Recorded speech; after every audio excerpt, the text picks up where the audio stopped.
very noisy. I can hear music. Sweet, sweet music. Oh, I can hit pause on this one. Boom. Done.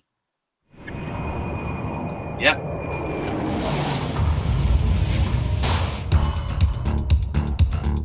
Yeah. Ooh. What's the first on the list?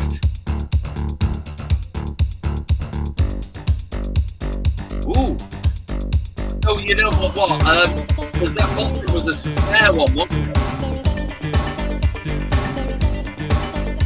So that was a spare Boston, wasn't it? That I put in.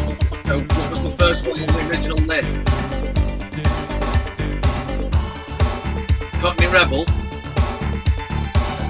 and Judy Teen, yeah.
There is a sound, it's underground. Let's move it out, boys. That's on the right hand side now. So, oh, there we go. Let me hit the chat button. Hello, friend. Beat the grey. Oh, Stephen Wayne is there. Stephen Wayne's there.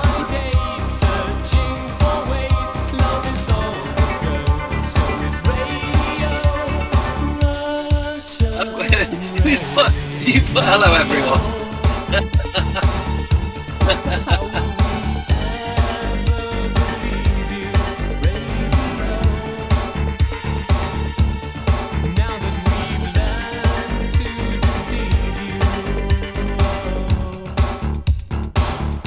Okay.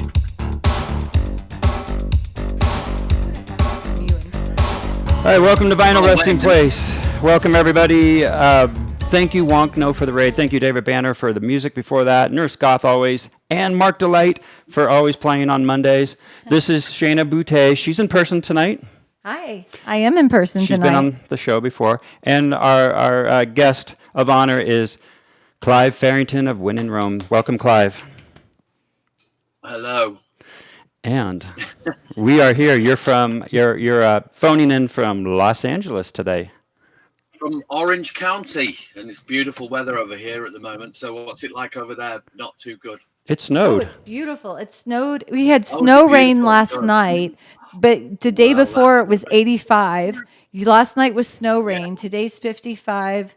And I've heard two different reports that by the end of the week, it's going to be snow. And then I also heard it's going to be 100. So I don't know what to believe about the temperature here. It's warm, though, right now. Well, I'm coming next week. They'll bring my skates and everything else. Well, cool. Well, we're going to get started. Clive, I just wanted to congratulate the Avalanche for beating the Anaheim Ducks last night. Yes, and you were there. I was there outside, but they wouldn't let me in. Yeah, sorry we kicked your ass. Oh, no. But, you know, so you should be. But the Ducks have been way better than the Avalanche overall with like a 25-year streak. I mean, we've won a few Stanley Cups along the way. We get good, then we suck for a decade, and you know we beat you last night. And I love that there's a team called the Ducks. The Ducks. Because yeah, what sounds so conquering and ferocious, but the Ducks. I mean, the whole thing was created. It used to be owned by Disney, the Anaheim Ducks. So it all created from that film, the Mighty Ducks. Zachary. Well, Gordon Bombay, the manager, we because he's a Bombay dog. You do love the sports you love.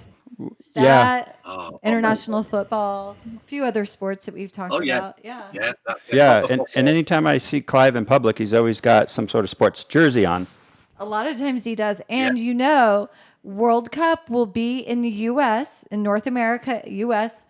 next year. And I've got the house in Houston. So plan to stay at my house. Definitely. Because it's Absolutely. really close to that stadium. We're all I'm planning. for England. Everyone's planning I'm to playing come, for right? England, so that'll be Everyone good. online, everybody watching this is going to be at World Cup in Houston, right? You have a place to stay. So I'm just letting you know I'm actually playing for England, so that's great that you've offered me that play. Okay, well, let's get started with music. We'll talk a little bit about background. This show really doesn't go into the history of your band per se, but it can. we last saw one another on the 80s cruise, and we have convinced Shayna to go on the 80s cruise next year. And Clive as well. Yeah, So it was so good. It was so good that we want Shayna to come with us, and it's just that every day is fantastic. You look forward to every day when you get up because there's something different going on every day, and there's a Starbucks on board as well.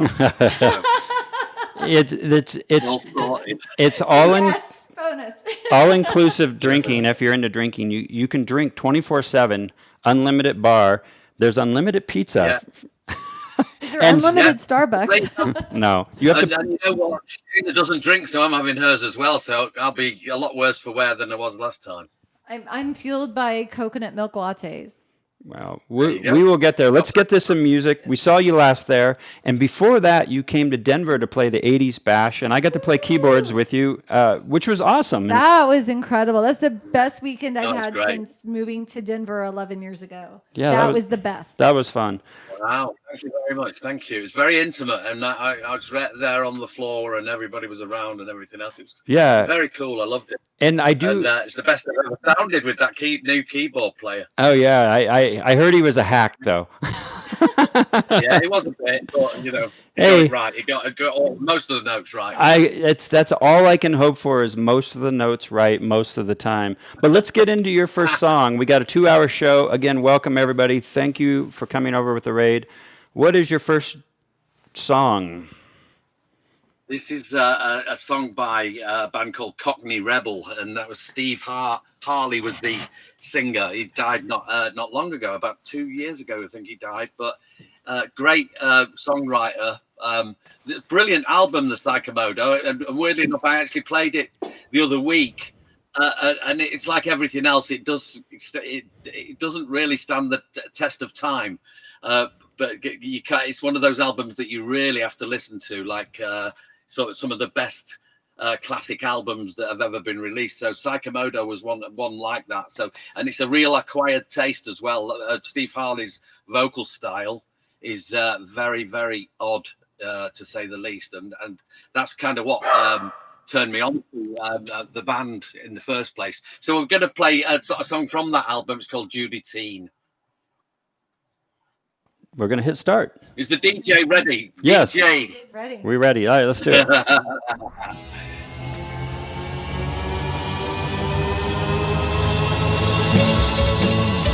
Just put the intro alone. Judy Teen, the queen of the scene, she's like de l'amour. Verbal slang, American twang, yeah, dare not ignore. Him from New York, prompted the top of Super Bowls. Judy Teen grew sick of the scene, just brag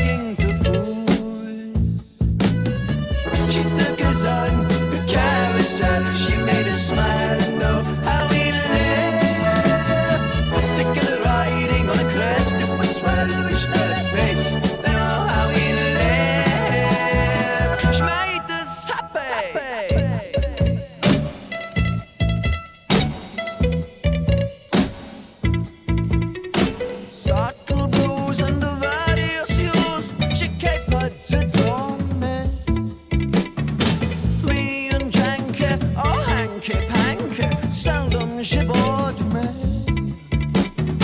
She's so bold, and me feeling old, just stroking her face.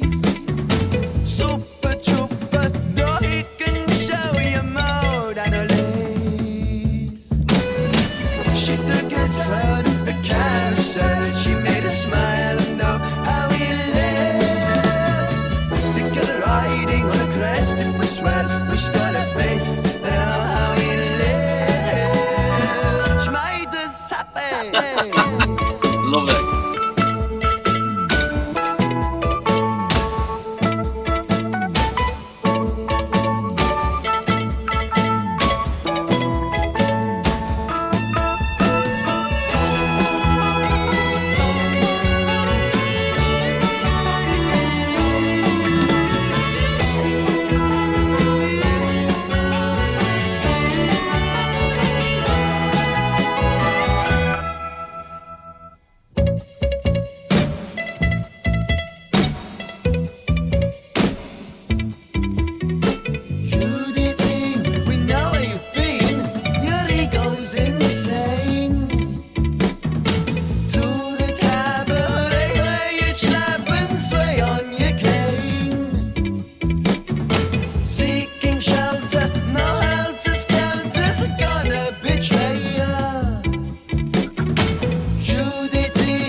She made a smile and know how he lived. Okay. Taking riding on a crest, it was swell. We stole a face, they know how he lived. Okay, I'm trying to get in there. It's asking for a code and everything else here at the moment.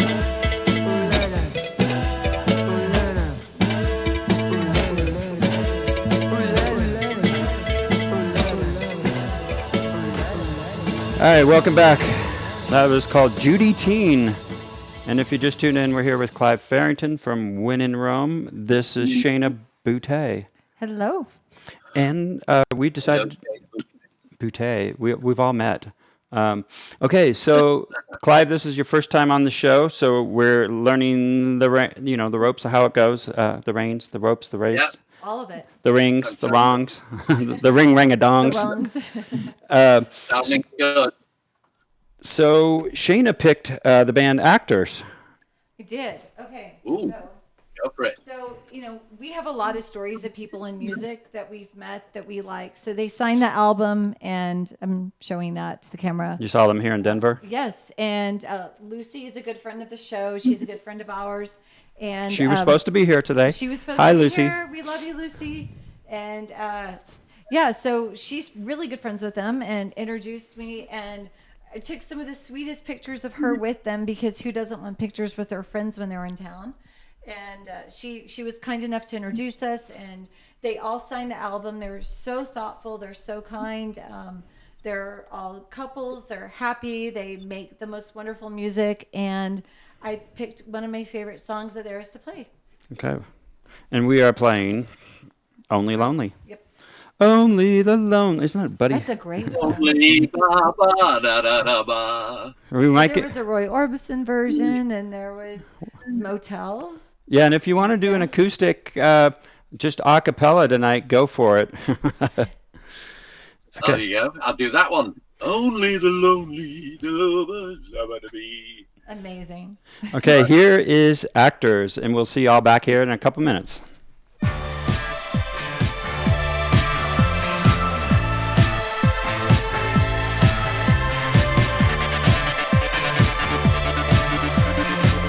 What is it? Well, I can read it out to you. Hold on. So you put Boston in first as well, and then Cockney Rebel, which is fine. We can do Boston if you want to. We can do Boston if you want to, if we've got time to do it. Yeah, let's do Boston, because it was the real,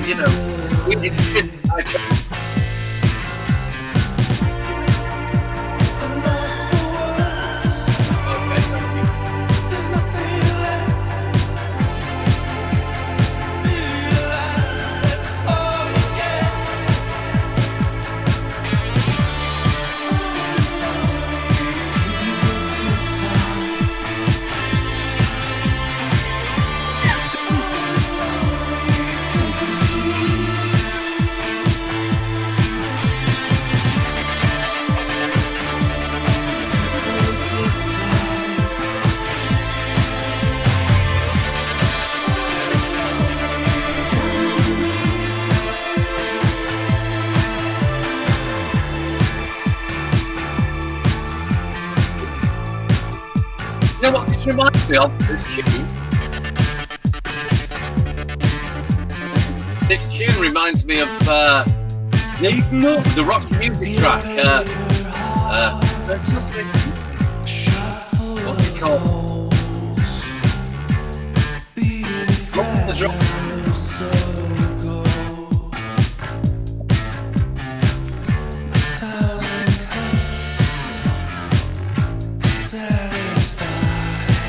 Okay.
Tune. It's the day. That is Actors, and I got to see them at Cold Waves in Chicago. That's very cool. Sounded great. I've never heard that before, so that's, Yeah, Clive? sounds great. he said he hadn't heard that before. Oh. Your No, other so sleeve that's is. it. I'm learning something. Yeah. I mean, living in Los Angeles area, you have access to all the best shows. Everything comes there. Yeah, it does, and hopefully something. Well, we sometimes are part of those shows as well. So it's like I spoke to you earlier about this.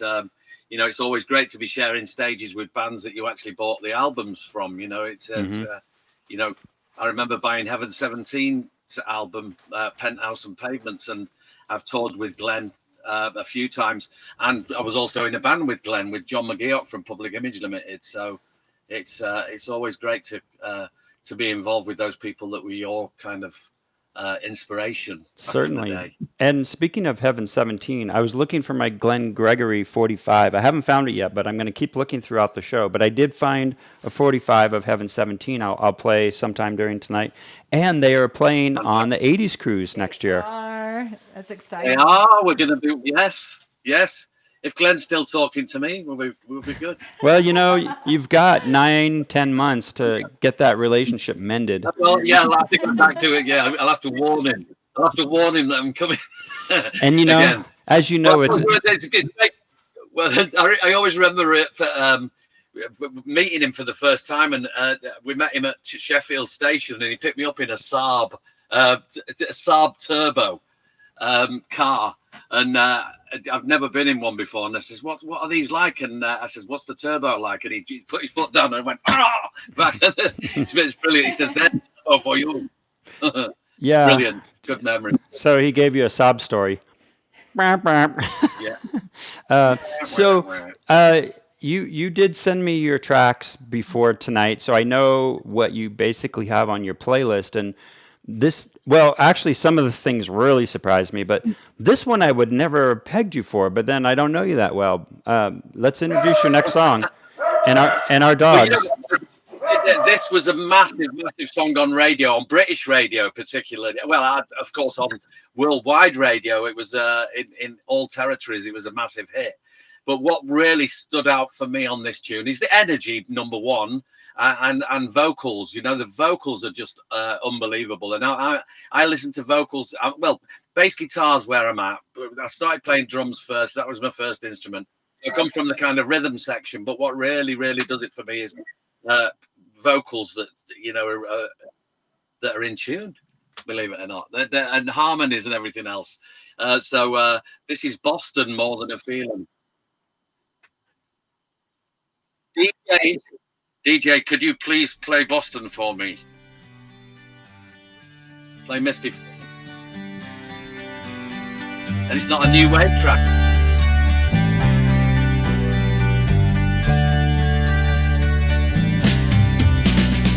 I looked out this morning and the sun was gone. Turned on some music to start my day. Then lost myself in a familiar song. I closed my eyes and I slipped away. There's the vocal.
Hello. I hide in my music, forget the day, and dream of a girl I used to know. I close my eyes and she slipped away.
dog has arrived. Oh, we got everybody in there now. We got backing vocals and everything. In fact, he was better on that song than any song that we've played tonight. His vocals on that one were fantastic. Well, that's Coco, and now that Coco's mother is here, there shouldn't be as much barking because they're downstairs going, "Who's that? Who's that? Who's that? Who's that?" She's going to get the other dog, and beautiful face. Oh, that's beautiful. Here we can do the shoe cam for the dog. Look at Hold this on. little floppy So ear. good. It is the cutest. Yeah, she likes Boston more than a feeling. But, you know that tune? Absolutely. You know, Best that was backing on the radio. vocals ever. Yeah. I think that was around 1975, 1976, that tune. And that was one of the big radio tunes of the day, along with Summer Breeze by the Isley Brothers and Who Loves You by Frankie Valli and the Four Seasons. Oh, yeah. So about the same time, I've just started work and they had it on the radio on the blasting throughout the whole factory. It's great. You'll have to pick Good Toby times. up. All right, here comes dog number 2, which has nothing to do with Boston. So Dog 2. What kind of music does is this a girl or a boy? they're both girls. Both girls. So those are the dogs. Which one's the great? One was singing along with Boston. Then which one was that? That was the one with the shrill. You know, she's trying to be quiet now, like, oh, I'm the quiet one. No, not so She's much. the quiet soprano. Yeah. It was in tune. That's the best part. No need to be embarrassed. So, Clive, it's our turn to play a song, and I'm going to play something I picked up from Record Store Day. Aha had a release, which is demos, and Wow. they're all demos of the album from Hunting High and Low. Have you ever played with Aha? No, that's a band I would love to. Yeah, I'd love to. Yeah, and I guess nobody can now, but I have never saw them live either. It's harder with a lot of the bands that live across the seas and don't get over here as often. I think their singer lives in New York now. Does he? Morton? Yeah, We're calling Morton? I think that Morton lives in New York But his City voice now. is like this now. Hello. His voice is really low now. He can't do the take on me. If you change his Stuff. keys, maybe he can. Of course he can still do it. Of course he can still do it. Can he still do it? Fun. Yeah, so we'll see. But in the meantime, I am going to play Love is Reason. This is the demo mix, and this is the first time I've ever heard it because this release just came out. Big fans probably have heard these demo versions, but let's listen to it all for the first time. And Clive, you'll be up after this. Here we go. In theory. I love that it's clear, Ron. My breath is coming fast, and as I make a start, you turn to go. Oh, oh. I'll do what you want me to. I cry at the thought of the loss of a heart. Love is reason. Love is reason. Love is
Well, that was interesting. I liked it.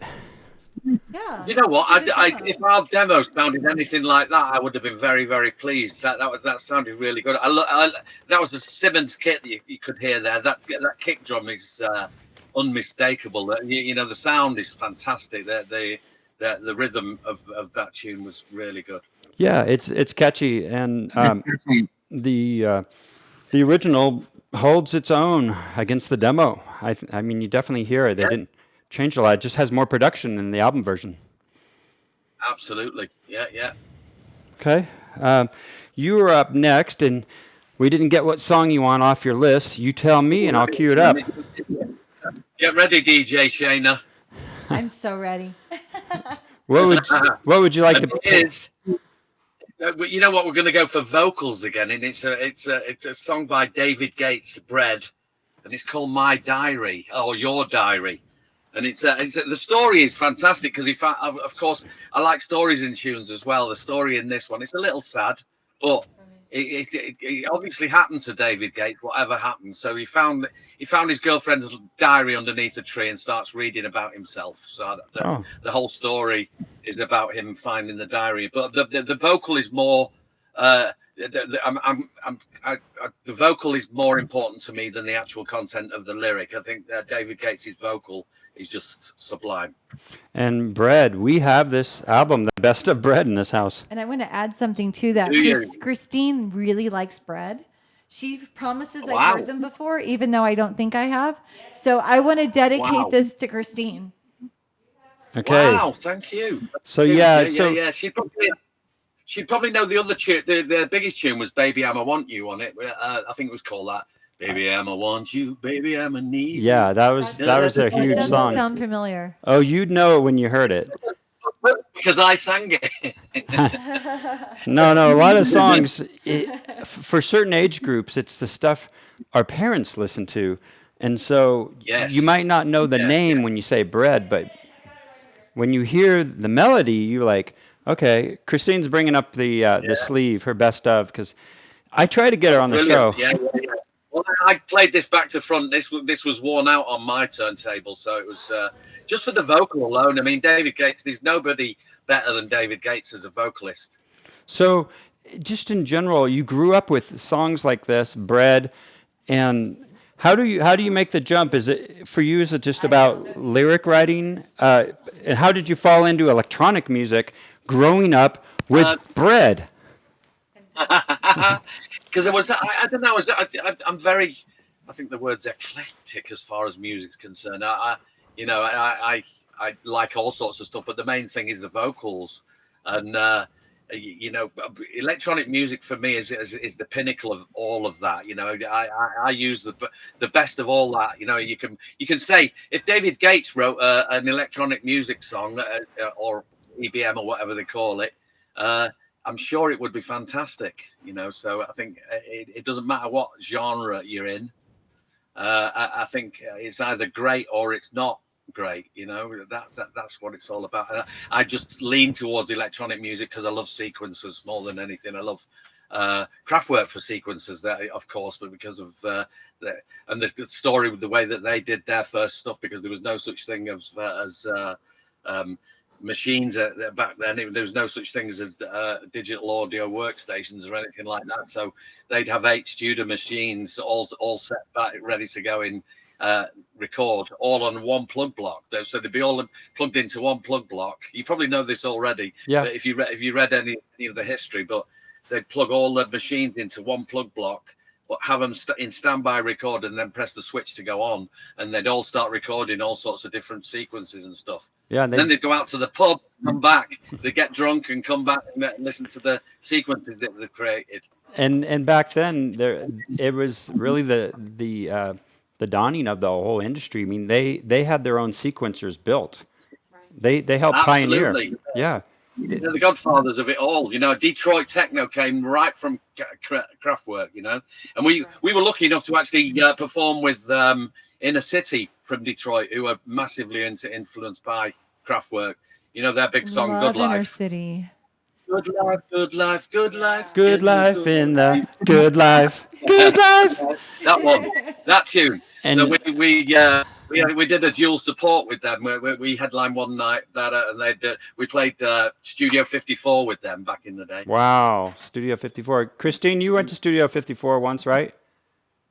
No, she That was didn't. probably when we were there.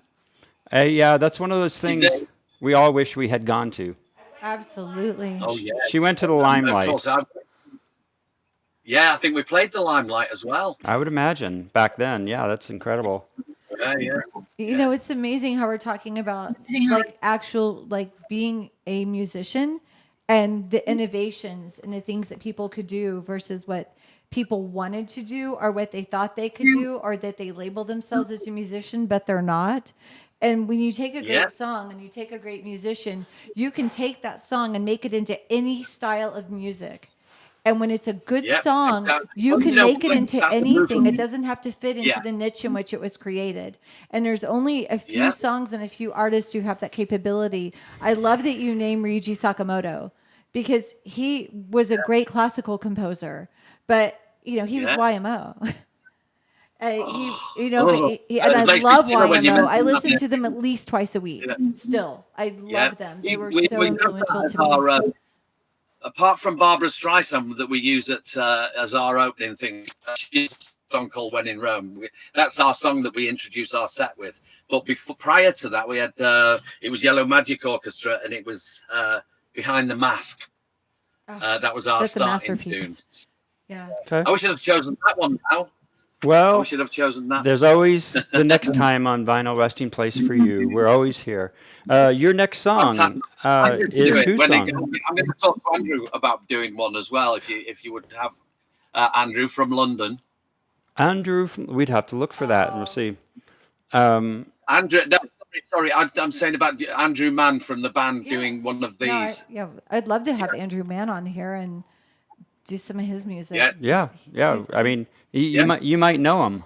I think that you've heard of him. I know quite well. Well, he's a big Doors fan, so you'd have to play a few Doors tunes as well. I was never a massive That's all right. You put me in touch with him.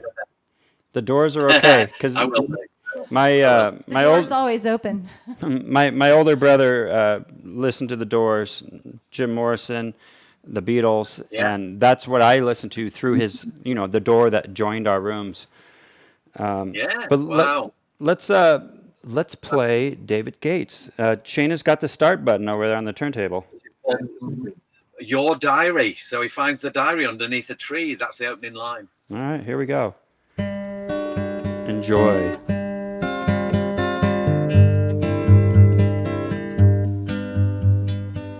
I found her diary underneath the tree and started reading about me. The words she'd written took me by surprise. You'd never read them in her eyes. They said that she had found the love she'd waited for. Wouldn't you know it? She wouldn't show it. Then she confronted with the writing there, simply pretended not to care. I passed it off as just in keeping with her total disconcerting air. And though she tried to hide the love that she denied, wouldn't you know it? She wouldn't show it. And as I go through my life, I will give to her, my wife, all the sweet things I can find. I found a diary underneath a tree and started reading about me. The words began to stick and tears to flow. Her meaning now was clear to see. The love she'd waited for was someone else, not me. Wouldn't you know it? She wouldn't show it. And as I go through my life,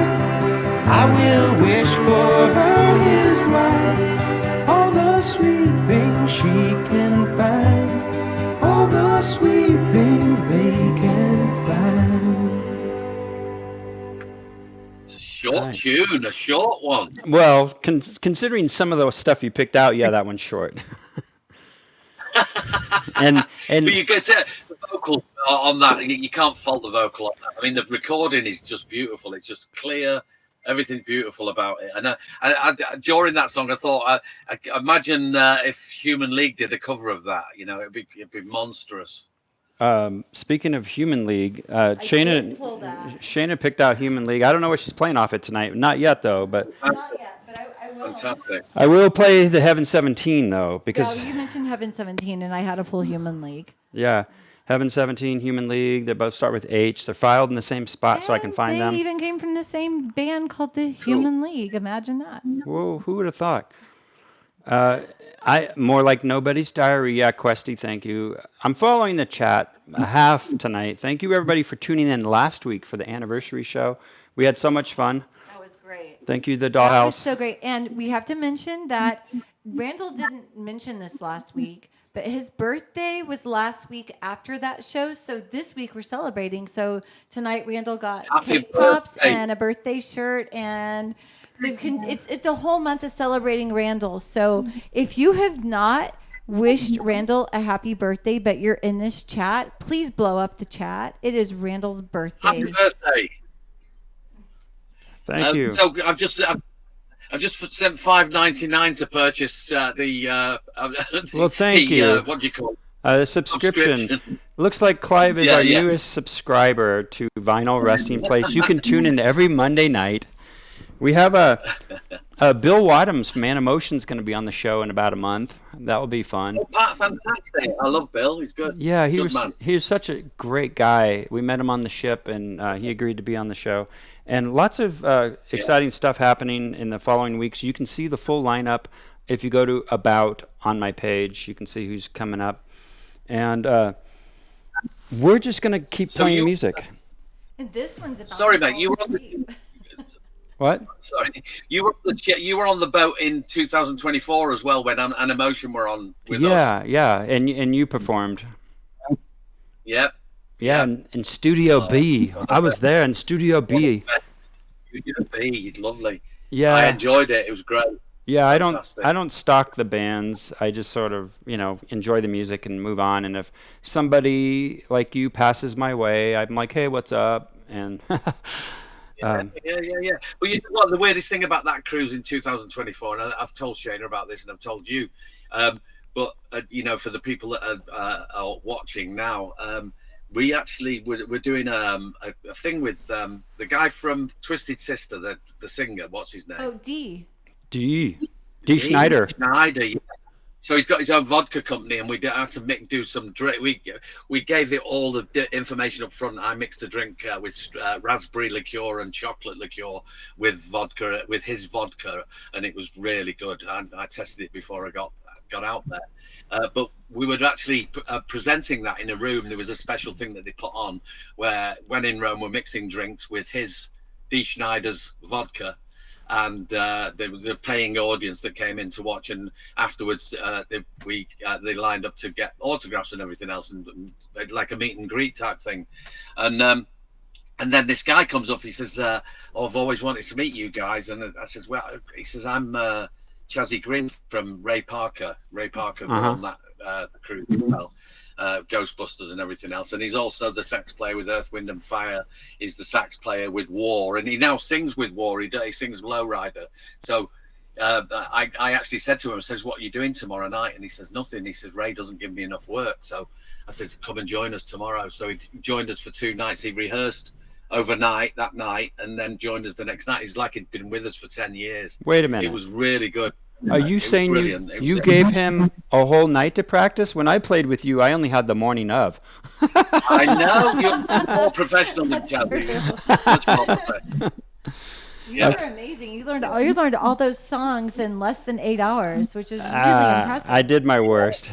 I think I got one chord wrong on The Promise. Well, I liked it. I liked that grand chord because it was it made it sound different, you know. I guess so, yeah. And I have a video of that performance, and I have to edit together because there was about 150 people at that private party that all these people sent me their video of The Promise, and I was going to cut it all together into one video. Oh, wow. Do that. And we can put the original track on them so you won't hear your bum note. Well, that's just it. I think the bum note was just an A chord or a G when it should have been an A, but it worked. It didn't sound wrong. Yeah, all of those worked. Yeah, absolutely. No, it would be great. Did you make it jazz? Perfect. No, but I did this sort of. Exactly. Nothing wrong with that. It was kind of an arpeggio broken chord thing that we did for the intro. It worked out. Yeah, absolutely. And one thing, it was one of the most enjoyable. Absolutely, I'm not kidding. You know, it's not because you're there and I'm trying to blow smoke up where I shouldn't say it, but I'm not trying to be sycophantic is the word. No, it was a great night and everybody was really nice. Yeah, it was a fun show. It was intimate and everybody loved having access to you, and you stayed for the whole party and talked to everybody. It was great. Yeah. It was called the 80s Bash. We do it in August in Denver. People fly in for it, and it was fun. And we're trying to figure out if we're doing it again this year. It'd be 80s Bash number 6, I think. So do you know what would be great if you could get, you know, Ken again? I mean, Ken sang as well from Rockstar, and I went to see that. In fact, I did a gig. It was last weekend in Detroit. And Ken and Rockstar did the show, and they're the best. You know, I'm not a massive cover band guy, but they were the best. If I'm going to watch a cover band, I want to see fun. You know, I want them to. I want to see that they know that they're having fun and not just trying to copy the bands and stuff like that. And most really good cover bands do it their own way, but Rockstar are brilliant. He did 9 costume changes, and he did Ozzy Osbourne brilliantly. He got the stance and everything. It was just perfect. It was great. Just fun all the way. Cool. And you were just in Canada recording your new album. The new album, yeah. We've got a new album coming out called Illumination. It's all about, well, the songs were written around the invention of electric light, because I don't know whether you know the story about electric light, but we do. We have a Robert Louis Stevenson poem at the front of it, and you know, but people don't realize that the electric light, the closed electric light, saved loads of lives. It saved miners' lives. It saved the canaries' lives. Because they used to send canaries down the mines, and if they passed out, they know the gases are in there. You know, so that. The invention of the electric light meant that you could go down the. They used to have candles on the front of their helmets, so if they walked into a gas pocket, that's it. They'd be gone. But the invention of the closed filament electric light, and that's pretty much, along with Tesla, the light coil and everything else, the technology behind all of that sort of stuff. The album is not necessarily dedicated to that, but that's the kind of inspiration behind it. Cool. So one thing I want to name, I saw that Steven, the other half of Eloquent, is in the feed, and his birthday is the day before Randall's. So if you're in the feed, blow up the feed and wish Steven a happy birthday too. So Steven's birthday Thursday or Wednesday. Mine was Thursday, and we always kind of celebrate together. And it's fun to have birthdays a day apart. And my son's birthday, he turned 21 this Saturday, so he was just 2 days after that. Happy birthday to him. Ask you, my daughter's is on the 19th of this month, so that's 5 days. 5 days. Yeah. Yay, Aries. And the rest of you, y'all can suck it. So we're going to move on to Shayna's next pick. We're going every other song. You're going every other song. So let me grab the album. Cool. I'll grab it. You hold the doggy. No, she needs to be set down. So Christine, Stephen, I'm in love with the dog. and Shane and I all went to the show last Friday called Magic Wands. And our good friend Shock, who may or may not be watching, is the he works with them, and he's working on a tour, and he's an incredible musician, and he's Lost Tapes. So check out their music if you're not familiar with it. We love Lost Tapes. So he introduced us to Magic Wands, and there were several bands on the bill. And in my opinion, Magic Wands just stole the night. They're incredible, and they're great people. We loved hanging out with them, laughing with them, and just spending time together. So they were kind enough to sign the album, which I don't know which side of the album you have displayed, but the sign side. Yeah, that was the side they signed, and that was really thoughtful. And we're all sharing stories of music and music history, bands and things. So I wanted to celebrate them. So this is Magic Wands out of L.A. That's right, out of LA. And you did play a Magic Wands song on the anniversary show last week. I did. Yeah, and here we are with two Magic Wands songs in a row. We don't even know what it's called, but here it is. Excellent.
That's Human League. Seconds is a great tune.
Welcome, DJ Poe.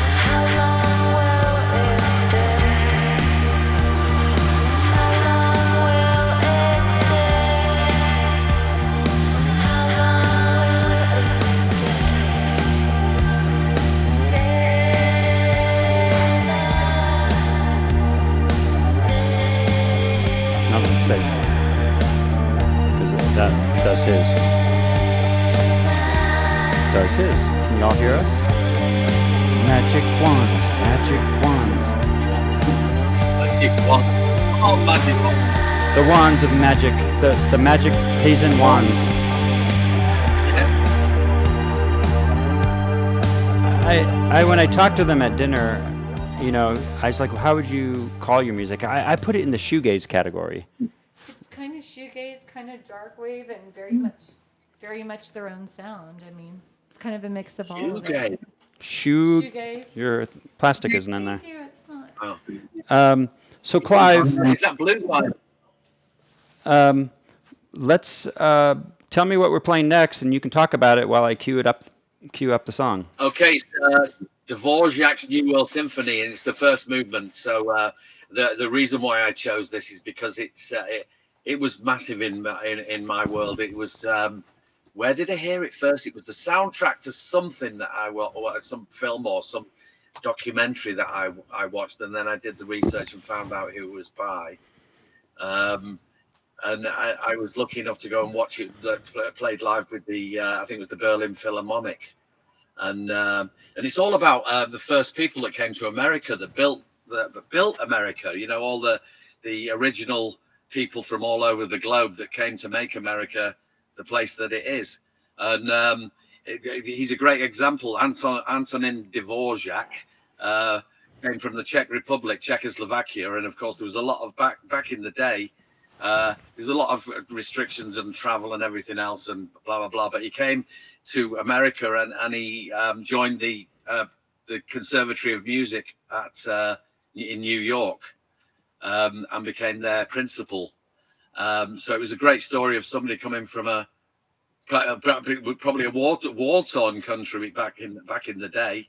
And making his living over here and making a good go of it. So the whole piece of music is all about the first, the cover of the album that I had of this has got a picture of the Seattle skyline, and that would have been where some people would have landed in Seattle. You know, some people that came to America would have landed at Seattle. So it's a great story behind the music, and actually, when you listen to the music, it always conjured up the people first landing here in America. Okay. Well, thank you for sharing that story. This is Symphony Number 9, and it is 12 minutes, but we're only going to play the first 3 or 4 minutes because we have an hour or so left, and if we played the whole thing, we would begin next week. Shayna's got the start button again. I do. That's another joke. Yeah. All right, here we go. Everybody enjoy the first classical song ever played on the show. Can you imagine putting a beat behind this, though? Can you do some beatboxing for us on this?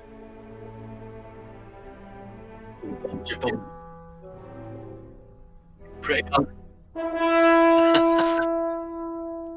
There we are. There's the boats coming in.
was French horns.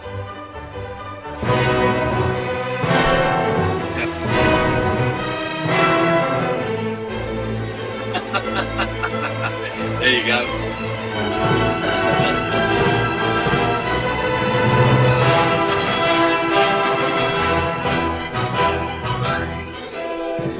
I was thinking we could figure out how to dance in the mosh pit to that.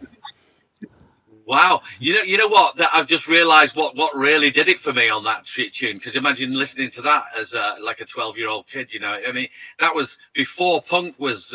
Punk came around when I was 18. So when I was 12, it was like really.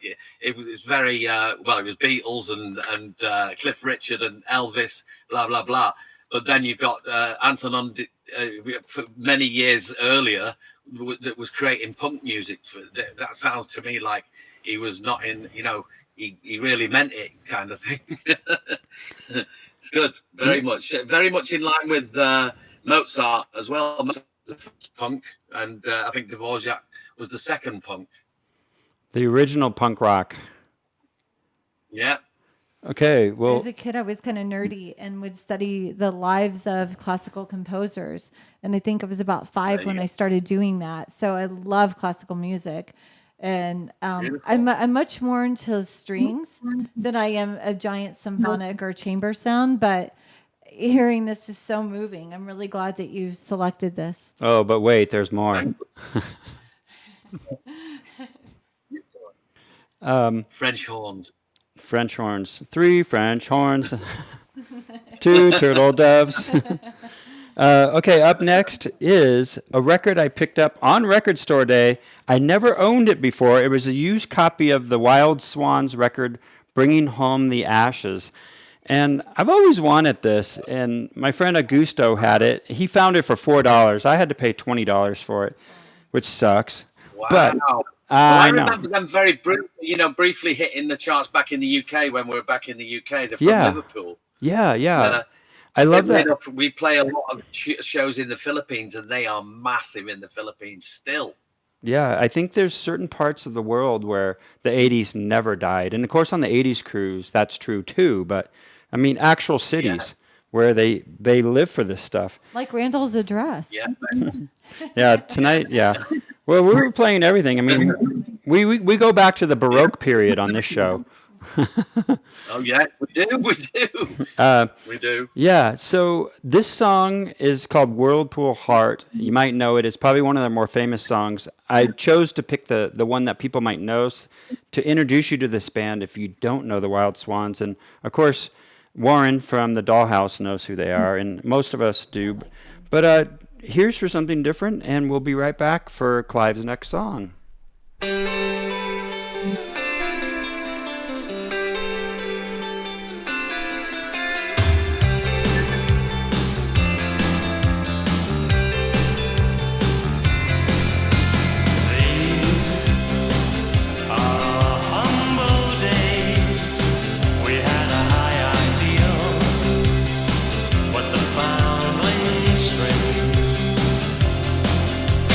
Once I thought the world was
Okay, that is.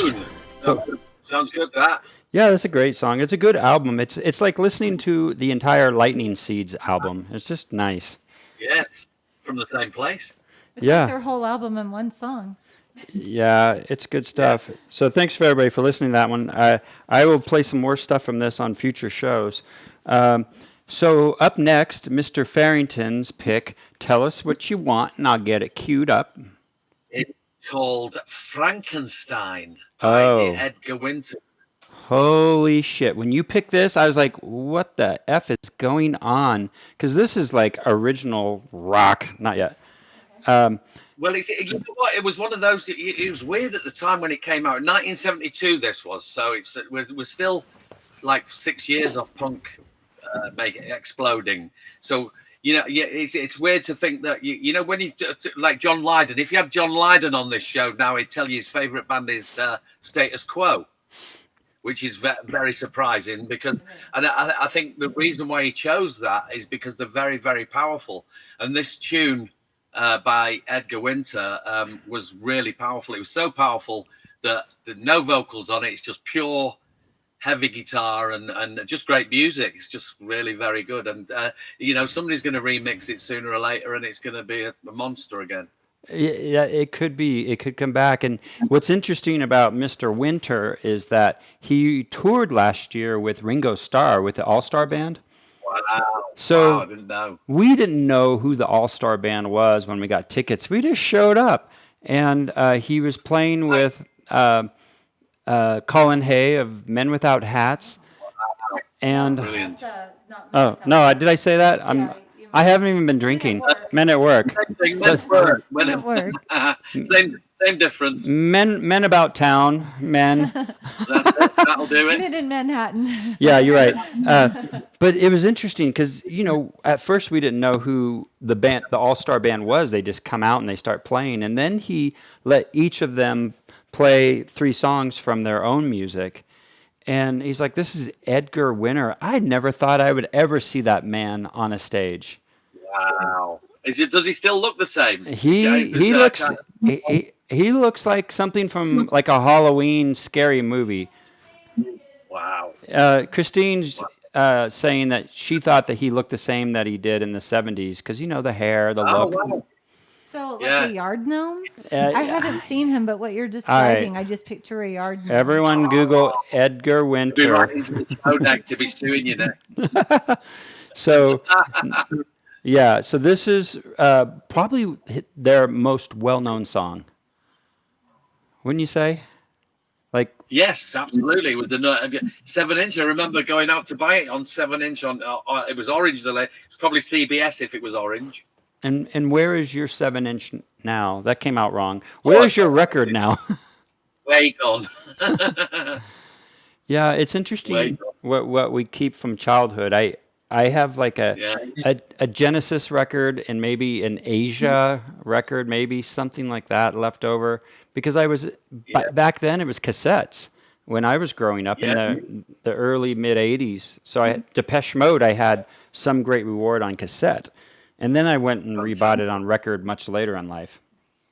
Yeah, ours was released on cassette as well, so that was great. But there's a great story about talk about tape.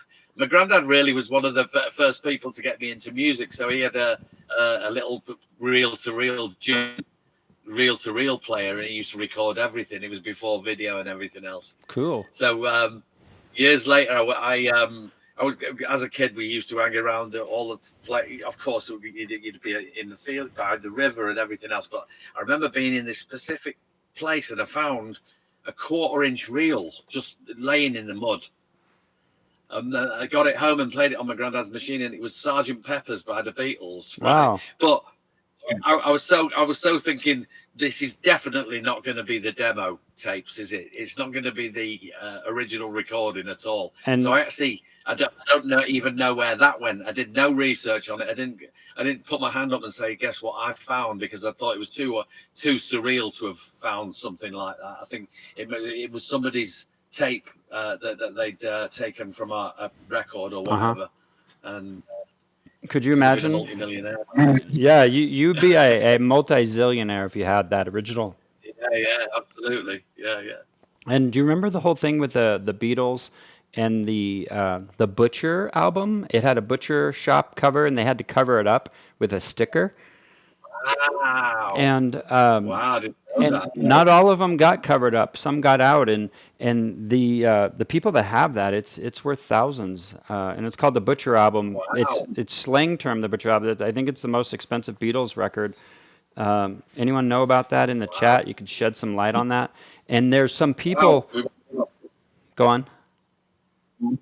I was just saying we could do with a copy if you've got one, because it's a collector. But talking of album covers being covered, the album was released in Saudi Arabia, our album, and it's got the girl on the front.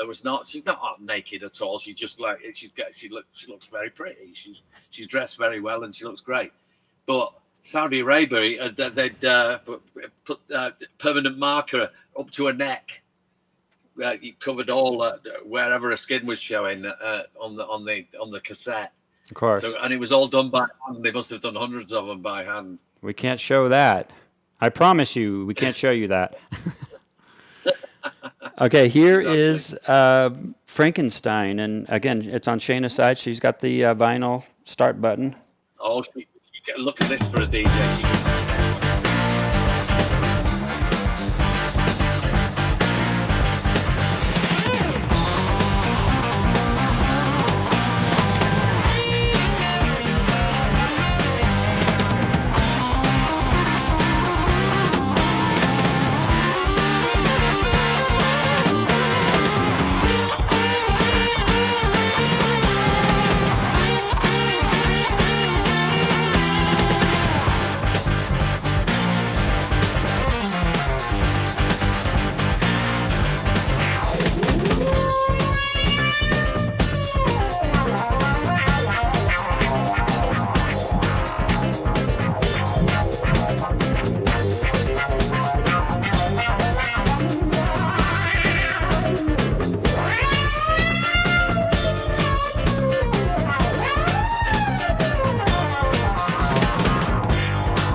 That bass and the drums as well. It's fantastic.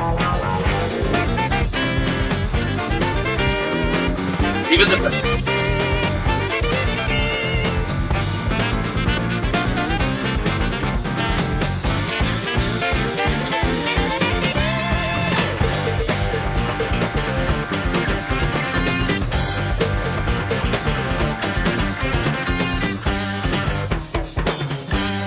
I can't even get through the chat. How do we get through? Oh, brilliant. I still haven't got through to the chat, you know.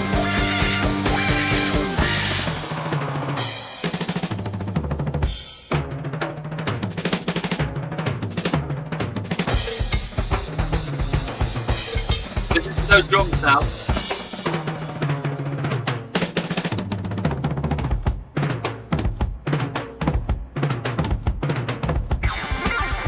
I wanted to be a drummer. That.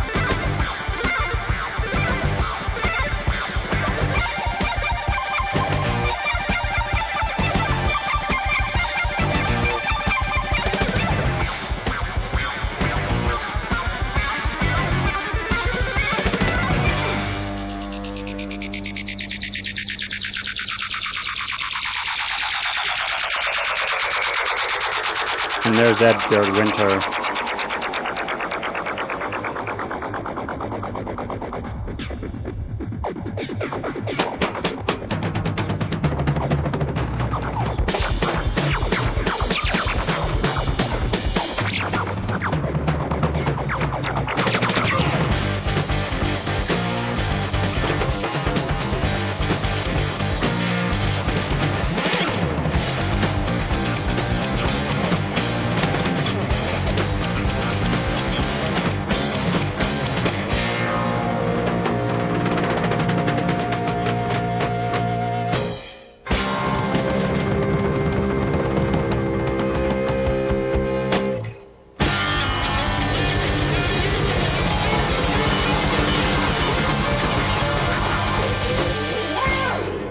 All right. Well, that That is Edgar Wow. Winter. Thank you for picking that so different for the show.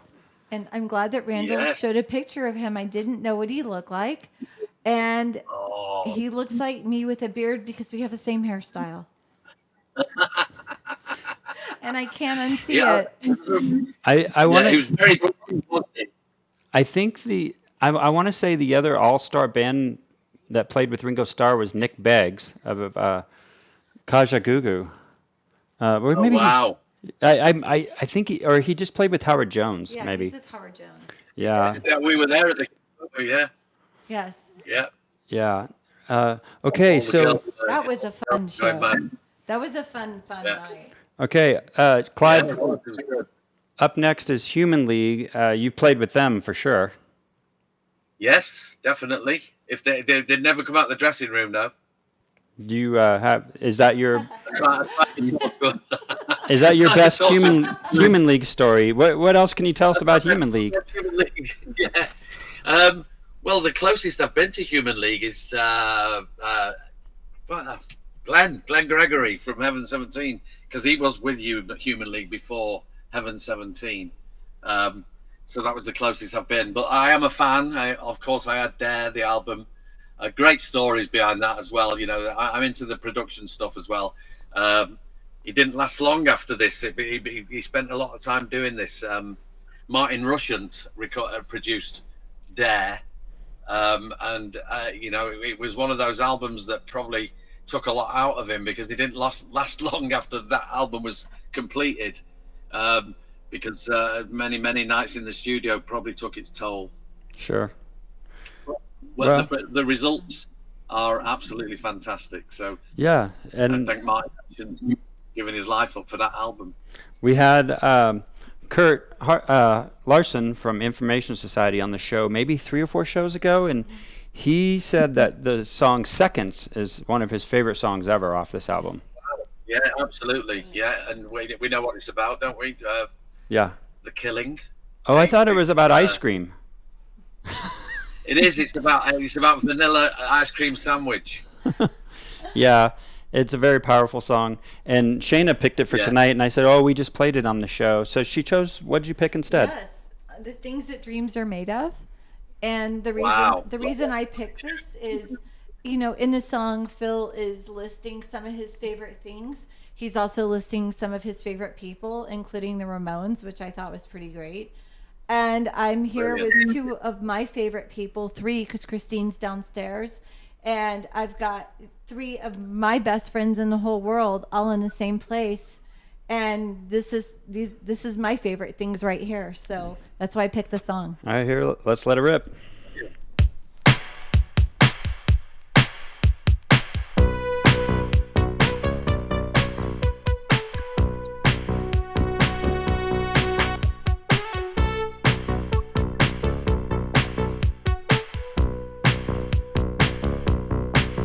Take time to see the wonders of the world, to see the things you've only ever heard of. Dream life the way you think it ought to be. See things you thought you'd never ever see. Take a cruise to China or a train to Spain. Go round the world again and again.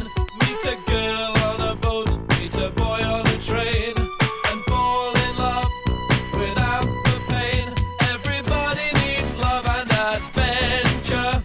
Everybody needs cash to spend. Everybody needs love and affection. Everybody needs 2 or 3 friends. These are the things that dreams are made of. These are the things that dreams are made of.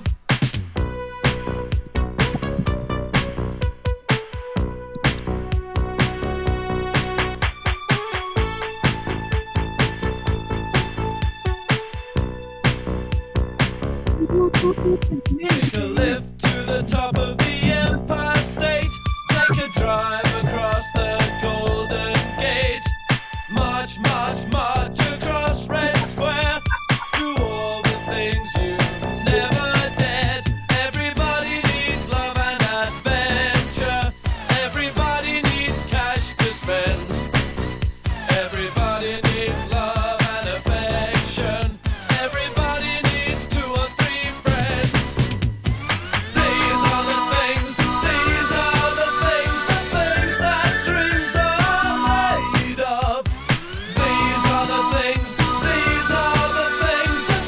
that dreams are made of. Like fun and money and food and love, and things you never thought of. These are the things that dreams are made of.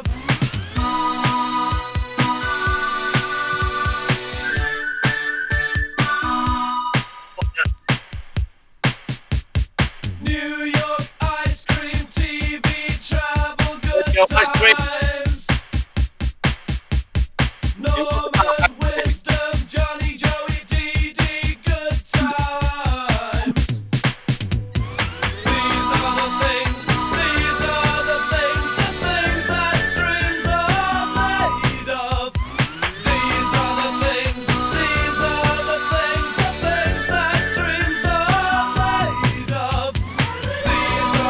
These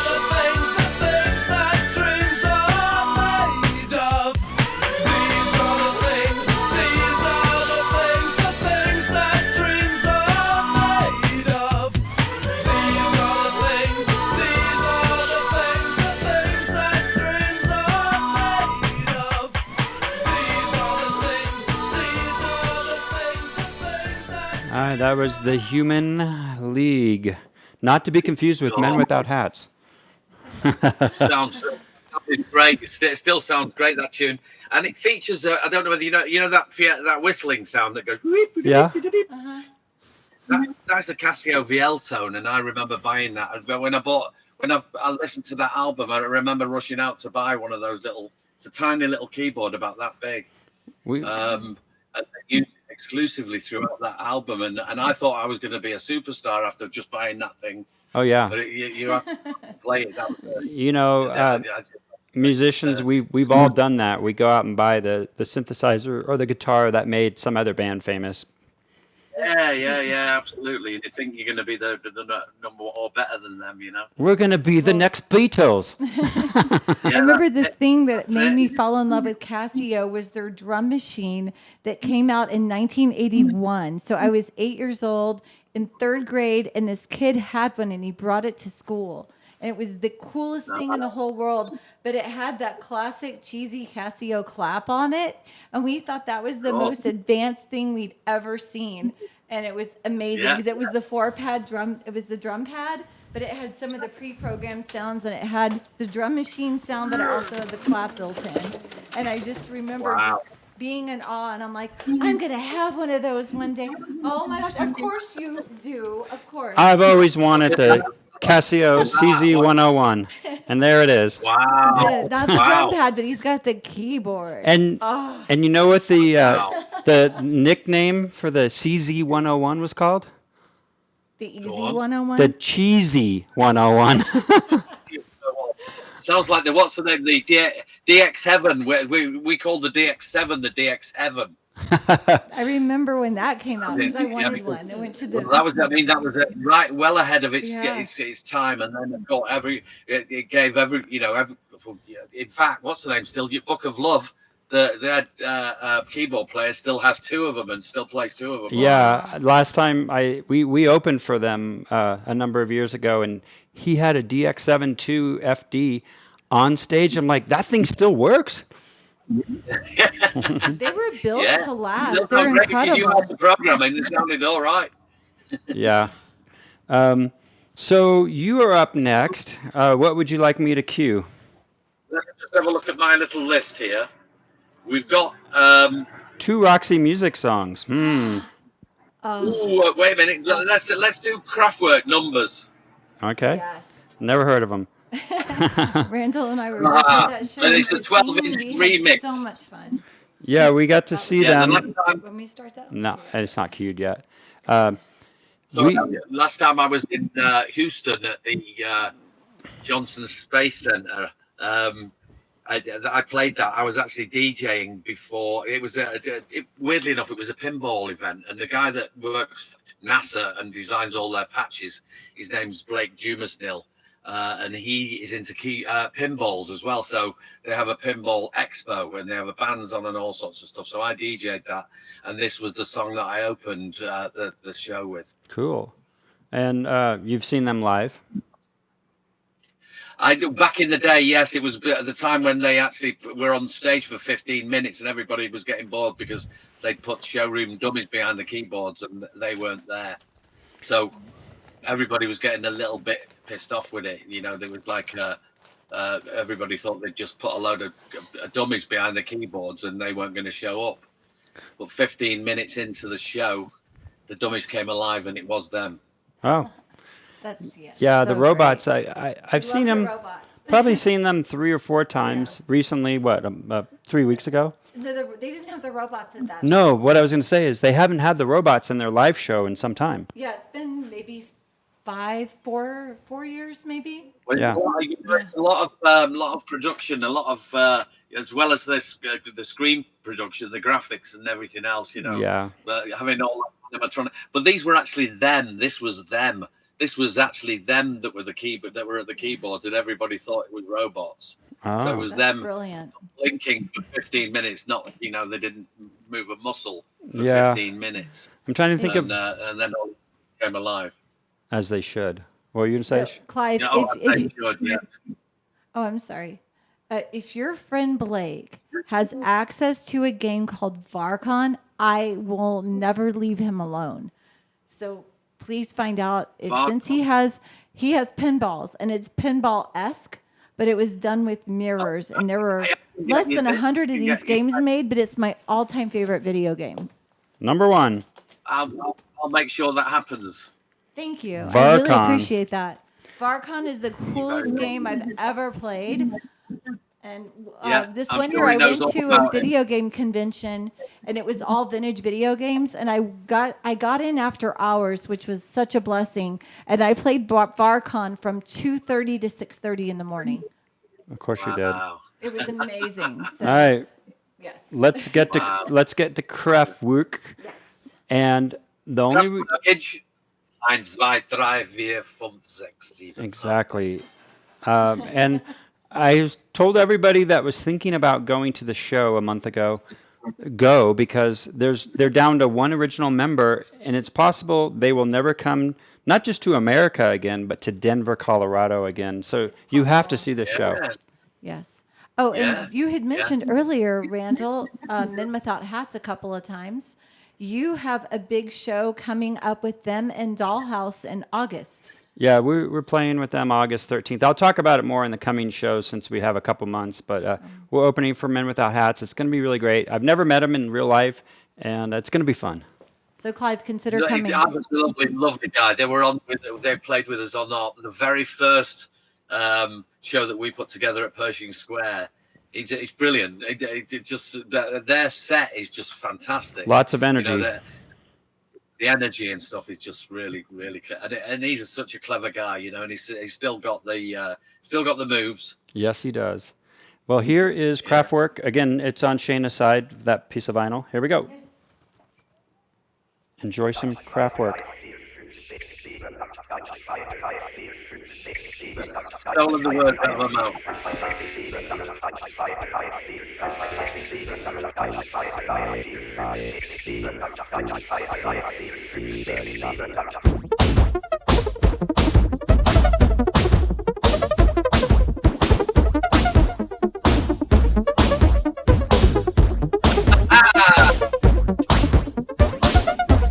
Duh. Yeah, you know it's a real record because we can scratch.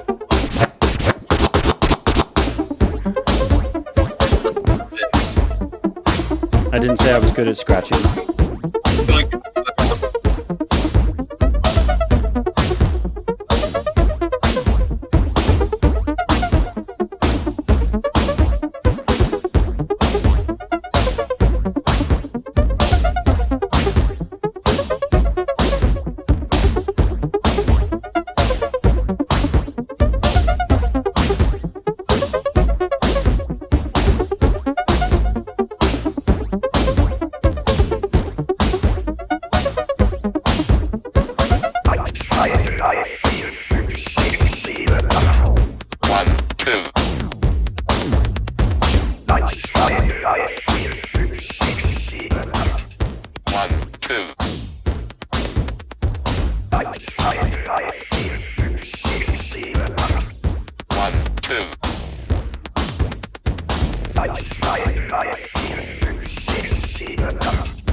All right, that's the brand new one from Depeche Mode. Yeah, it never gets old around here. I took off my shoes. I took off your dog. It's weird because the next tune I'm going to play, obviously when you've played your tunes, but it's called "Shake the West Awake" by Landscape, and you'll see the influence. You'll hear the influence of Kraftwerk in their tunes. Well, cool. Yeah, I mean, I think anything modern since then is influenced by Kraftwerk, unless you're just pure rock. We have a remix of an Eloquent song, Stephen and I's band. This is a cover of Blancmange, Don't Tell Me, and it's remixed by and we covered it 2 years ago, and our friend Bobby, Synthetic FM, he remixed it for us, and I just got it today. Haven't even listened to it. We're just going to put it on, and hopefully it's not Justin Bieber. So let's. It could just be an elaborate prank. But this is our cover of Blamage, and we're looking forward to seeing them with the Dollhouse. They're coming to Denver. Did you get your ticket? I got my ticket, and rumor has it that Clive could possibly show up at that show, maybe? Could Clive show up? Only if they do the ABBA cover, The Day Before You Came. That's one of my favorites. Oh, yeah, it's a great song. Good song. Very good song. So here is Eloquent, and our version remade and remixed. Here we go. Wow.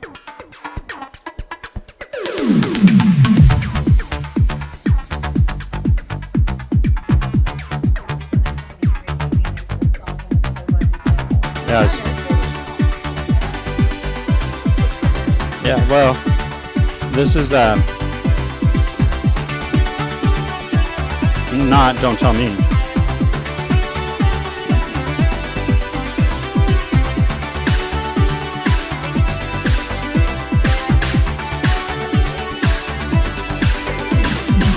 I'll stay with you until the end. I say you let me be your friend. I say you let me in the end. I just wanna be your friend. How can I be sure you're breaking all the rules? How can I be sure I should be high above? I'll climb the mountain, reaching for the skies, and all too soon I jump the moon.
Don't tell me I've gone too far.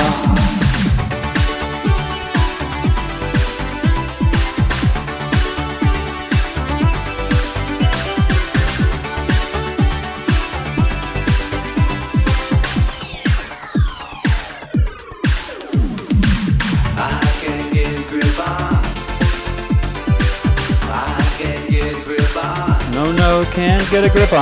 I can't get a grip on you. I can't get a grip on. No, can't get a grip on. I say you let me in the end. I say you let me be your friend.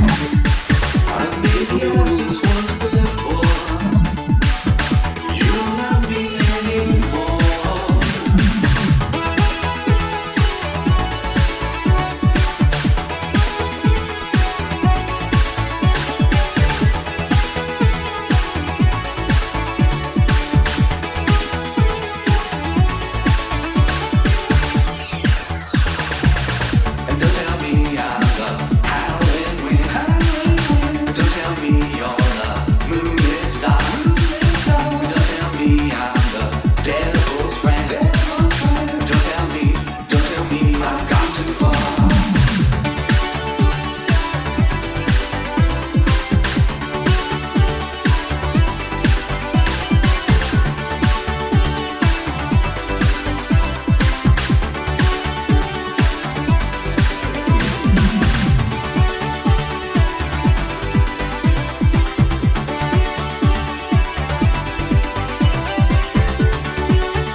that is eloquent. Very Excellent. good. Very good cover. Well, thanks. Sing it as well. Thanks for listening. Maybe someday we'll open for you and play it. Was that you singing as well? No, that's Stephen from Los Angeles, Stephen Cochran. Oh, sounds great. The Yeah, birthday boy, the other one. yeah. He lives in down by you, Orange County, by Disneyland. Does he? Yeah, he Oh, lives. that's me. I'm by Disney. You'll hear the fireworks go off in a bit. Yeah. Well, we'll put the two of you in touch. We're doing a Cruel World dinner before the show. Whenever Cruel World is in June, May. Yeah, it's end of May. So you can come to that. Come to that dinner. We'll invite you to a dinner on Friday. No, I don't sing. Yeah, if I could sing, I would, but I don't. No, I just. I'm trying to get some tickets for that off Al Judd because he's looking after Devo on that. He's Mark Mothersbuff's keyboard tech on that one, so I've asked him for tickets for me and Shayna. Well, then we will see you there if you want to come to dinner. Steve Bliss, we have room for a few more, right? So it'll be a fun, intimate dinner the night before, and party at. Wait, did you say you got tickets? That's what I heard. That's what it sounded like. You just have to know people in Devo. Very close. Okay. All right. Well, Come on, Devo, pull through for us. okay. So Devo, please. Devo, we'd like you bought all your albums. we want them all. So Clive, I queued up your next song, which you mentioned already. Yes. It's called Shake the West Awake by Landscape, and it couldn't be more relevant, really, depending on which side of the fence you're on, because as we all know, everything's made saying that, but they make some very, very good stuff, of course.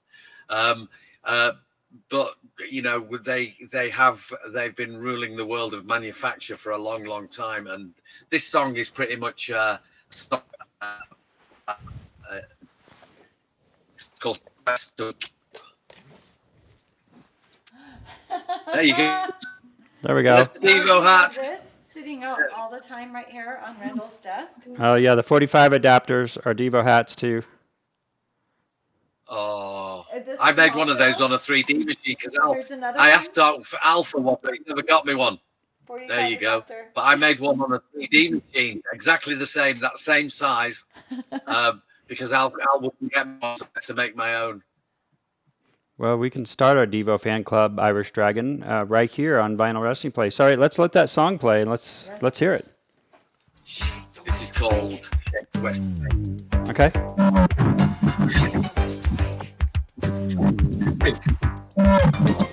Was I to see you go. I'm just a slave for Tokyo.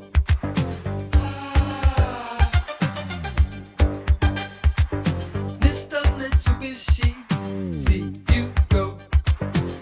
Reach for the man in Ohio.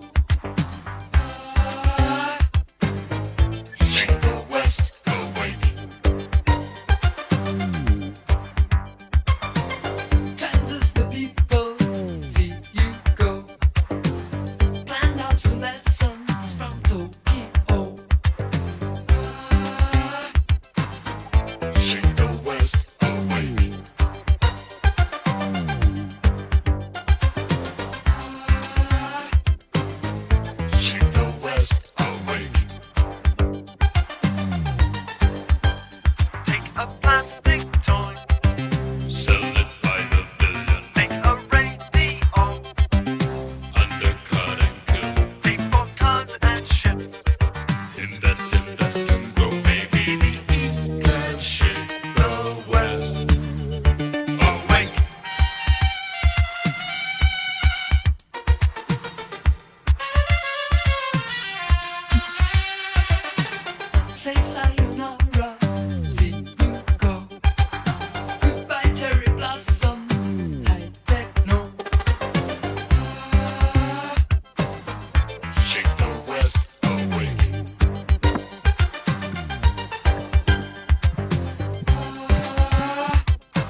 Shake the West. Take that stereo. Sell it by the billion. Pay for microchips. Invest, invest and go. Maybe the East can shake the West. Can shake the East. Can shake the West. Away.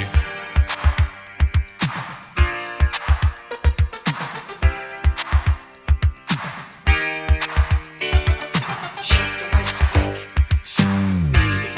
Sell it by the billion. Shake the West awake. Undercutting. Shake the West awake. Shake the West awake.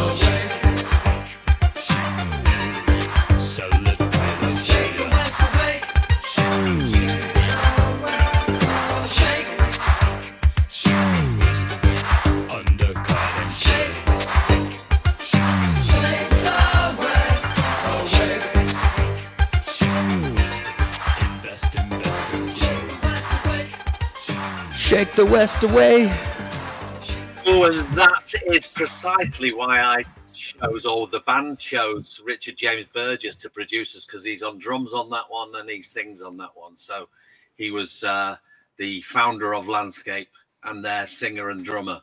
A lot of really great musicians came out of that lineup as well. But Richard Burgess produced 3 of our songs after The Promise, because when we came to America first time, the first words out of the mouth of the girl at the in Virgin Records who was looking after us, she said, "You've only got one record, you've only got one single on your album," and we produced 3 more. And so we went with Richard Burgess in the Hollywood Hills and did some pre-production with him and recorded Heaven Knows, Sight Tears, Wide Wide City, which are probably the closest to The Promise as far as popularity is concerned. But, you know, I say this too, and I've told Shayna this before as well, you know, I'm very, very lucky to be that one hit. You know, people call it a one-hit wonder, but I call that very, very lucky, because you don't have the crap that goes with all the stuff that if you're massively successful, unfortunately, you can't have a proper life. You can't live a proper life when you're in a really massively successful band. You can't just go down to Walmart and buy yourself a T-shirt, you know? Yeah. It's difficult. Well, So I'm very happy to be a one-hit wonder. Yeah, and earlier today you were on David Banner's stream, and he played a couple of your songs, including Heaven. Yeah, Heaven Knows. Well, there was a Kernow, and weirdly enough, I've never met Ian Kernow before. He was part of the PWL setup. You know, the people that did Everything. You Spin Me Round, Records for Dead or Alive, and all that stuff. So that was the first time I met him on the cruise in 2024. He was playing keyboards with who's the band that does Wild Wild West? Escape Club.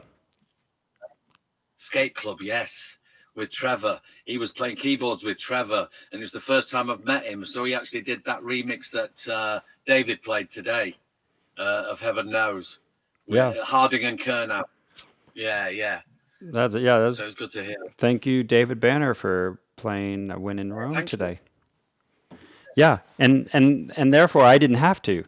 Not that I usually do with guests, but I figured. No, we're not going to play you.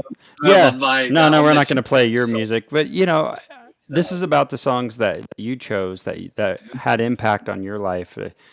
And we all Yes. know The Promise, and we don't need to hear it tonight. But you talked about it and stories about it, and that's more interesting.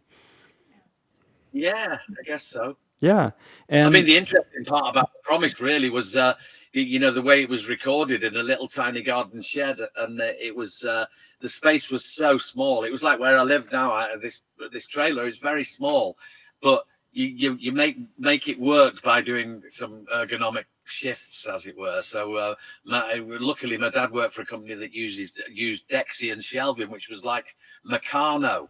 And it had lips on it like this. So we put stuff on the wall. We actually put the keyboards on the wall. So we played it on the wall.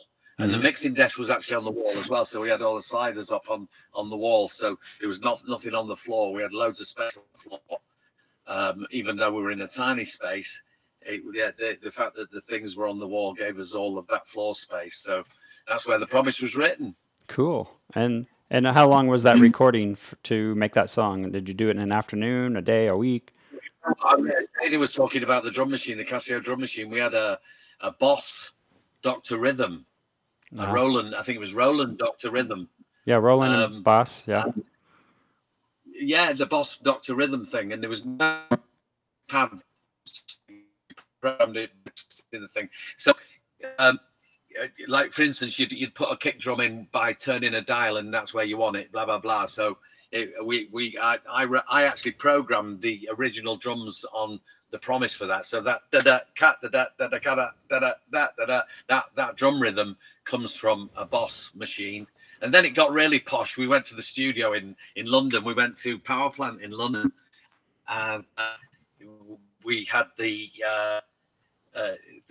luxury of hiring a Lindrum to recreate the cat da da da da da da. And I wish we'd done that with every track. You know, the only track on that album that had that was The Promise, and we didn't use the Lindrum on any of the other tracks. We had Preston Heyman from Kate Bush's band playing drums, so it became more of a live album. Yeah, you know, when you were talking about how did I get into electronic music, by that time when we recorded the album, I was really into electronic music, and I wanted that album to sound really electronic.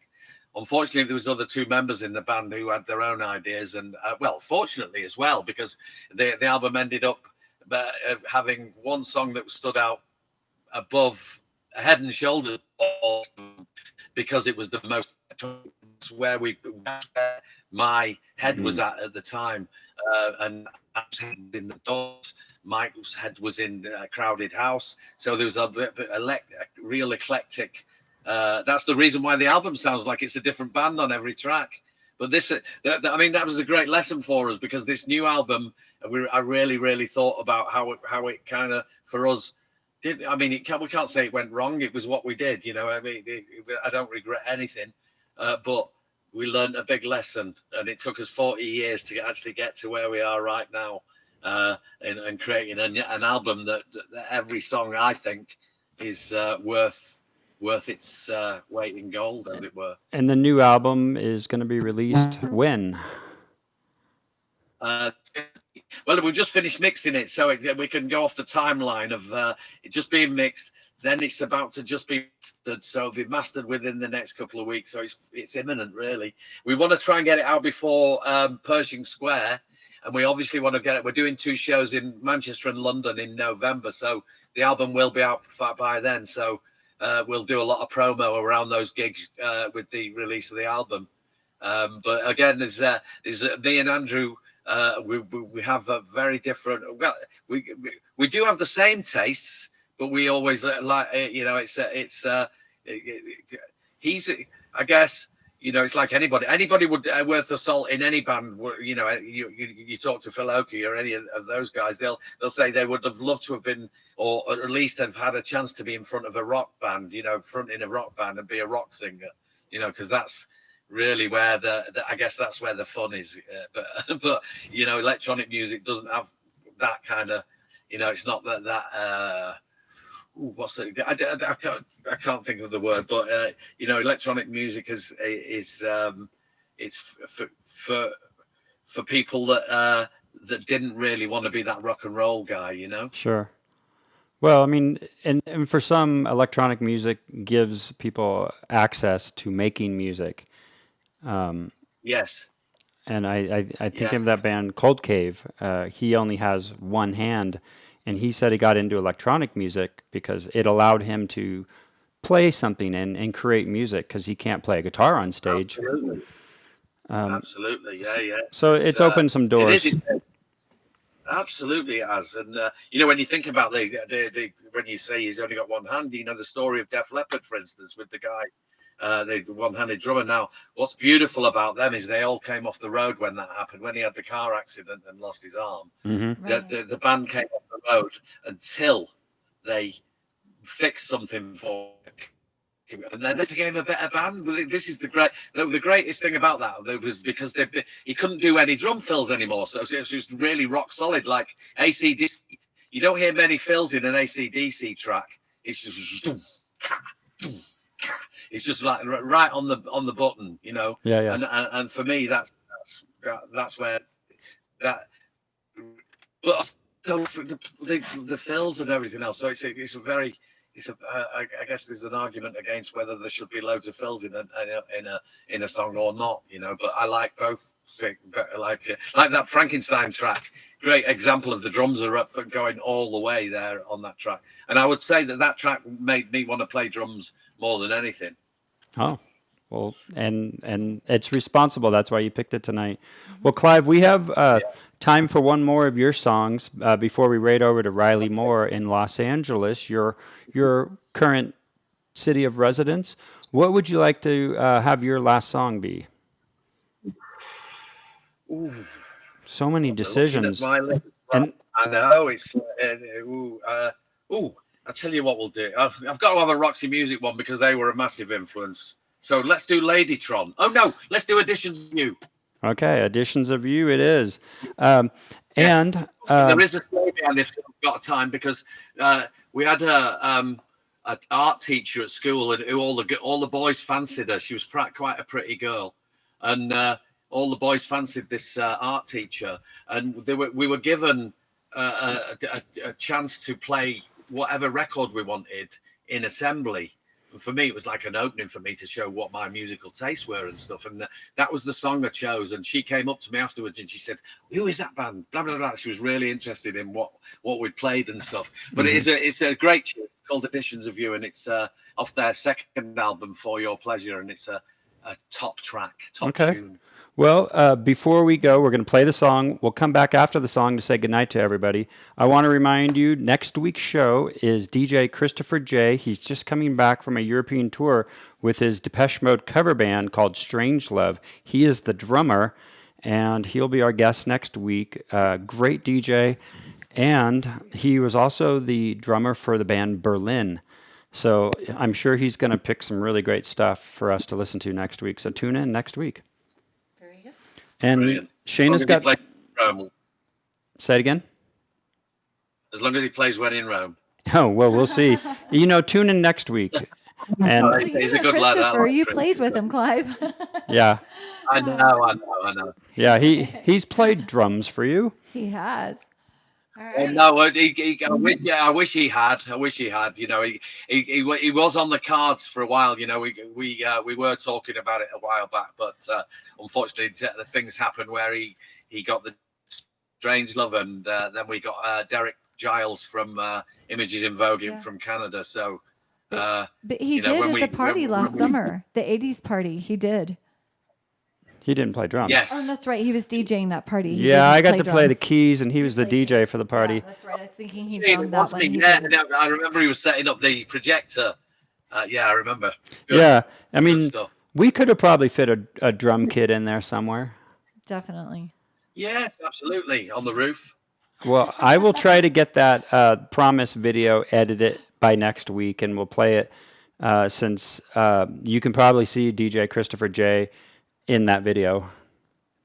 All right. Talking of just a little bit of trivia here, because Joy Division, for instance, Martin Hannett, who was producing Joy Division, didn't like the drum sound, so he actually got he asked the guy to take it out of the drummer.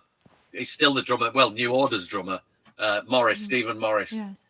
And he said he couldn't get the right sound, and he could hear some kind of a squeak coming from the kick drum or something, and he was getting on his nerves. So he says, "Go and strip it all down and put it on the roof." So they put the drum kit on the roof, and he put that on all of that album. The sounds of the drums are on the roof of the studio. Cool. And that's Strawberry Studios, right from where my house is in the UK.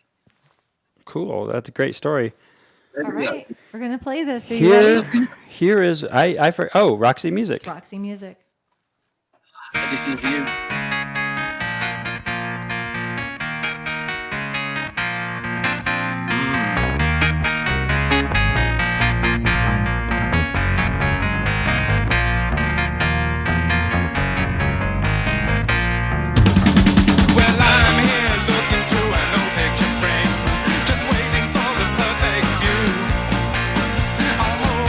Special will step into my life. Another fine addition.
Bum bum bum bum. Yes, Chris Olivas. I can never say his last name. How do you say Chris's last name? All of us. Olivas. Olivas. Yeah. Chris Olivas. But yeah, I met him a couple of years ago. He was brought out to DJ the 80s Bash, and then he's always the dark wave, doom and gloom DJ on the ship. Because the other DJs kind of. Yeah, the other DJs play the happy stuff. He plays the dark stuff. Yeah, We I like think that's that. a great thing. I heard of people. Some people that I was talking to on the boat said, "Oh, we don't go and see that because of course they're there for the poppier stuff, but for the people that are connoisseurs like yourself, The connoisseurs. you're into hearing the stuff that was going along the same time as all the poppy stuff, which is Yeah. great. I remember, Simple Minds I Travel is one of my favorite, and it wasn't a hit record at all, but that's my favorite tune, apart from New Gold Dream, of course. But, Oh yeah, New Gold Dream. Love the it. original I Travel is fantastic. Well, they're touring now, so everybody, if you're into Simple Minds, check their listings. Yeah. They're playing Denver in about a month or two. Yep. And we have to get our tickets. Yeah, we don't have tickets yet, but we do have tickets to OMD, and they just got added to the cruise next year. Fantastic. And so, Fantastic. Every song, fantastic. yeah, definitely. Well, Clive, we appreciate your time and your expertise on music and sharing all of your influences with us tonight. Thank you. Very much. Thank you. And thanks, Thank Shayna, you. for getting this lined up and being here tonight. Thank you. And we Thank you for the. I'm honored to be in the same room as the two of you. whatever. Well, it's true. I mean, you and I have been friends 20 years. Clive and I have been friends since 2009. And it's just pretty incredible to just be in a great space with wonderful people. And thank God Christine exists. She's just the best. I love her. She's family. Fam. Yeah. And this Fantastic. little one, And the these dog- two the little dog- ones, little fuzzy Tell you what, people they who did live sing things it on my tonight, clothes. and I've never heard a dog choir as in tune as them two. Well, good evening. If you want to stay in the chat, we're raiding over to Riley Moore in Los Angeles, and she's playing for the next 2 hours. So we're going to raid over. Everybody say bye. Clive, thank you. Bye. Good night. Good night. Blessings and love to all.